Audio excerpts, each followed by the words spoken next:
शांत व्हा, द्या इकडे. आता मला सांगा, डिकी मध्ये तुम्ही काय करत होतात? माझी गाडी, तुझी गाडी आहे. पाणी तिकडे ठेव.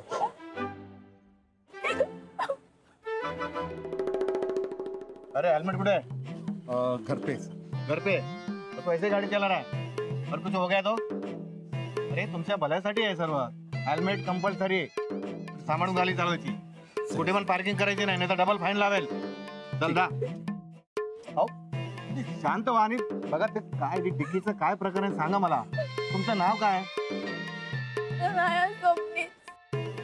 छान नाव आहे.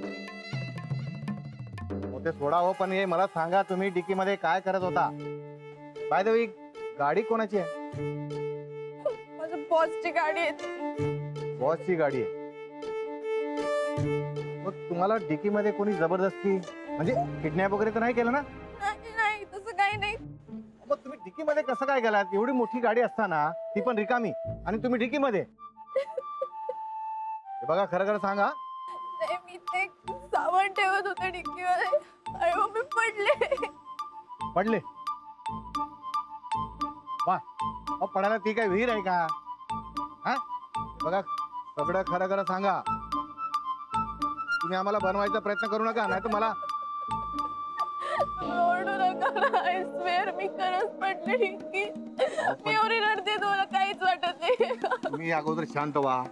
पण त्या डिकी मध्ये तुम्ही कसं काय गेलात? सर एक्सक्यूज मी, मी सांगतो. नमस्कार, माझं नाव गुरुनाथ सुभेदार. ॲक्च्युली ती माझी गाडी आणि ही माझी बायको आहे. गाडी तुमची आहे? मगाशी मॅडम म्हणाले की ही गाडी माझ्या बॉसची आहे. सेक्रेटरी आणि तुम्ही सांगतात की बायको. काय लफडं काय?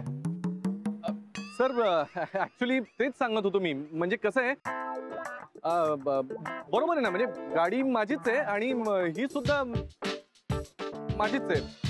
हे बघा, विषय बदलू नका, खरं काय ते सांगा. नाही सर, मी काय म्हणतो, जाऊ दे ना, काय चूक झाली ती फाईन करा मला आणि द्या ना सोडून प्लीज. नाही, फाईन तर मी घेणारच आहे, पण मला सांगा हे प्रकरण काय आहे? ही बाई गाडीमध्ये काय करत होती? आय मीन डिक्की मध्ये काय करत होती? बोला ना.